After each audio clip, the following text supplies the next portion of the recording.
Hello, my dear friends. Today we will discuss about intonation. Okay तो जैसा कि आप सभी जानते हैं लेकिन आपको पता नहीं है कि इसको इंटोनेशन कहते हैं। ओके इंटोनेशन होता क्या है? जब हम कोई भी बात बोल रहे हैं तो उसमें राइजिंग और फॉलिंग जो आती है, उतार चढ़ाव जो हमारी बातों में आता है, उसी को हम इंटोनेशन कहते हैं। तो डेफिनेशन क्या होगी? Intonation is a rise and falling of the voice in speaking, specially when it gives different meaning of what is being said. जब हम कुछ भी बोल रहे हैं तो ये क्या है, मीनिंग डिफरेंट कर देता है अगर हमारी वॉइस में राइजिंग और फॉलिंग टोन आ जाता है। तो ये एक्सपेंसिव लाइक सम एग्जांपल्स, जैसे एंगर, जो बात हम सीधे मतलब नॉर्मली बोल रहे हैं कि आपने एक काम कर दिया, और गुस्सा हुआ तो क्या अभी तक तूने काम नहीं किया, तो क्या हम फोर्स दे रहे हैं। कभी सिंपल में क्या था कि हम फॉलिंग टोन में बोल रहे हैं, मतलब कि नॉर्मल भाषा में बोल रहे हैं, लेकिन एंगर वाले में क्या हो गया, राइजिंग टोन आ रही है। ठीक है, तो एंगर हो गया, सरप्राइज हो गया, मतलब इस तरीके से जो हम बोलते हैं तो उसमें राइजिंग और फॉलिंग टोन आता है। Importance of intonation, importance of intonation क्या है? टू अवॉइड मोनोटोन, क्या बोरियत को दूर करता है। जैसे कोई देशभक्ति मतलब स्पीच दे रहा है तो उसमें क्या है, वो एक बार उतार चढ़ाव अपनी अगर स्पीच में कर रहा है तो हमें मतलब हम बोर नहीं होंगे, या फिर उसकी तरफ हमारा अट्रैक्शन वो रहेगा कि हाँ ये आगे क्या बोलेगा, आगे क्या बोलेगा, मतलब इस तरीके से, क्योंकि वो एक बार फॉलिंग ट्यून में बोलेगा फिर एकदम से राइजिंग में होगा। To give the different shades of meaning, shades मतलब क्या है, जब ये इंटोनेशन है वो यूज किया जाता है तो क्या है, ये मीनिंग डिफरेंट कर देता है उस चीज का। ठीक है, इंटोनेशन पैटर्न और tones. Falling tone, pitch should be high to low. एक बार ये सोचो कि कोई सीटी है, सीटी से हमने बॉल गिराई, या फिर पुल है तो उससे हमने बॉल गिराई, तो वो क्या है, ऊपर से नीचे आ रही है, ऊपर से नीचे आ रही है मीन्स की pitch should be high to low, वो क्या रहे, फॉल हो रही है, तो इसमें क्या होगा, फॉलिंग में हाई टू लो होगी। मार्क ये हो गया राइट टू लेफ्ट। फिर क्या, ये जो फॉलिंग टोन है वो यूज कहाँ पे किया जाता है? तो first of all ordinary statement. Ordinary statement कौन सी होती है? जहाँ पे या तो प्योर राइट हो, या मतलब ट्रूथ हो, या फिर प्योर लाई हो, या तो बिल्कुल सच्चाई की बात हो, या फिर उसके अंदर झूठ हो, या टोटली झूठ हो।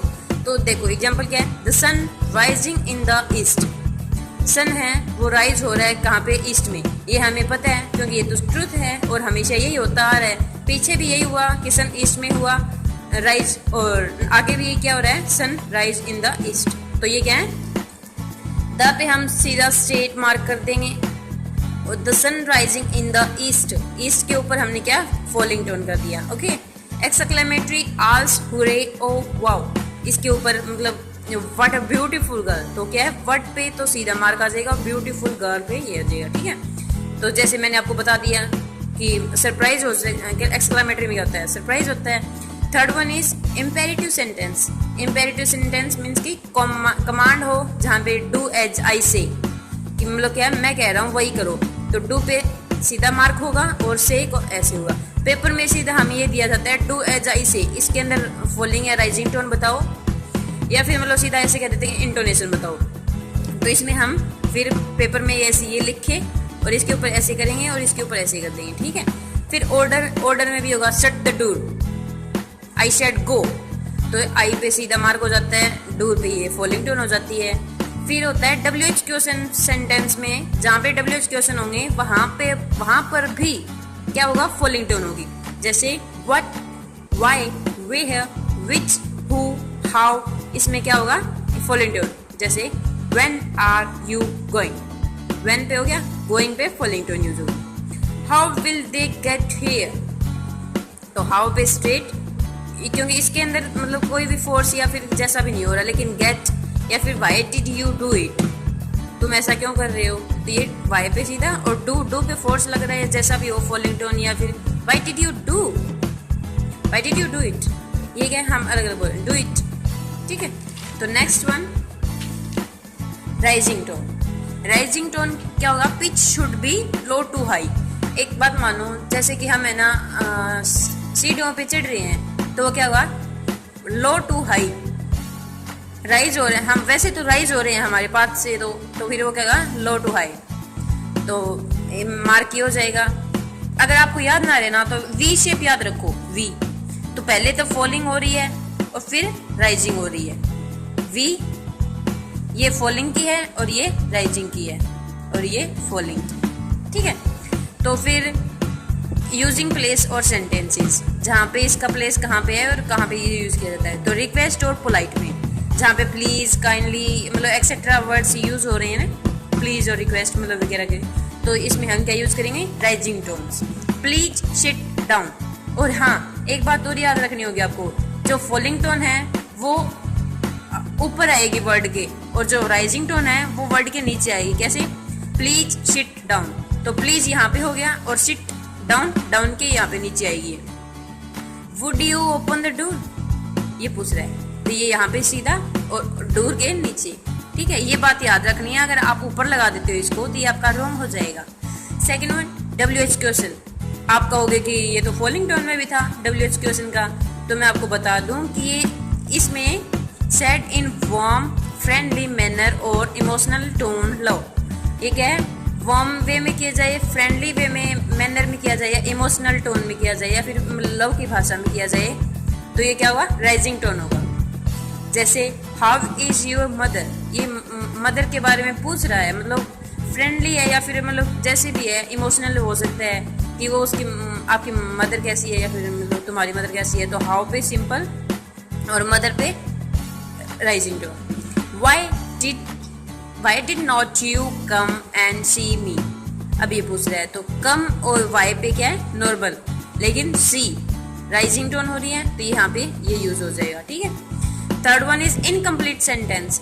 जो सेंटेंस है वो कंप्लीट ना हो, जैसे व्हेन आई वाज गोइंग या फिर कमिंग टू कॉलेज, ये क्या है, जब मैं कॉलेज से आ रही थी या फिर मतलब जैसे कॉलेज आ रही थी, तो बीच में क्या है, हमें ना तो इस बात का पता कि कॉलेज आ रही थी, आगे क्या होगा, पीछे क्या होगा, तो ये क्या है, व्हेन मैं कॉलेज आ रही थी तो मुझे मेरी फ्रेंड मिली, तो ये सेंटेंस कंप्लीट नहीं है, इसलिए क्या है, इसमें राइजिंग टोन यूज होगी, ये कॉलेज और व्हेन पे सीधा और coming. Second example, the waters cold. अगर वाटर कोल्ड है तो इसमें मतलब बात क्या है, अधूरी है ये, वाटर और कोल्ड पे राइज हो गया, क्या मतलब, फिर हम पूरी बात क्या बोलेंगे, the water cold, I don't feel like taking bath, मतलब क्या है, पानी ठंडा था, मैं फील नहीं कर रहा था कि टेकिंग बाथ, मैं बात करूँ या मतलब स्नान करूँ। फोर्थ वन इज यस और नो क्वेश्चन। अगर सीधे क्वेश्चन पुट किए जाए, क्योंकि WH क्वेश्चन में तो क्या, तो मतलब उसके अंदर हमें पूरी मतलब जिस तरीके से भी हो डेफिनेशन वगैरह देनी पड़ जाती है। यस और नो क्वेश्चनिंग में क्या होगा, आर दे कमिंग, बस सीधा हमें क्या होता है ना, यस और नो, तो आर दे कमिंग, कमिंग पे rising tone. Have you seen my younger sister, yes और नो में आंसर देना कि हाँ मैंने देखी, नहीं मैंने नहीं देखी, तो ये सिस्टर पे हो जाएगा। Third one is falling rising tone. Falling rising tone होगा तो पहले ये साइन होगा और फिर ये साइन होगा, मतलब वी से बन गई, और अगर राइजिंग फॉलिंग टोन आता है तो उल्टा वी बन जाता है। अब कुछ सीधी डेफिनेशंस बता देती हूँ मैं आपको। स्टेटिक टोन, स्टेटिक टोन जैसे हम यहाँ पे यूज कर रहे थे प्लीज और ये वुड, तो ये क्या है, स्टेटिक टोन है। द साउंड, स्टेटिक टोन की definition, the sound does not glide from one point two other point. The sound does not glide from one point to other point is called static tone. और kinetic tone, अभी यहाँ पे down और पीछे हमने जो falling tone के ऊपर मार्क यूज किया था वो क्या था, kinetic tone. The sound glides from one point to other point, then what is called kinetic tone. The sound glides from one point to other point is known as kinetic tone. Static tone मैंने क्या बताया, the sound does not glide from one point two other point. Okay, आज की class में इतना ही, मिलते हैं next class में, बाय बाय, टेक केयर।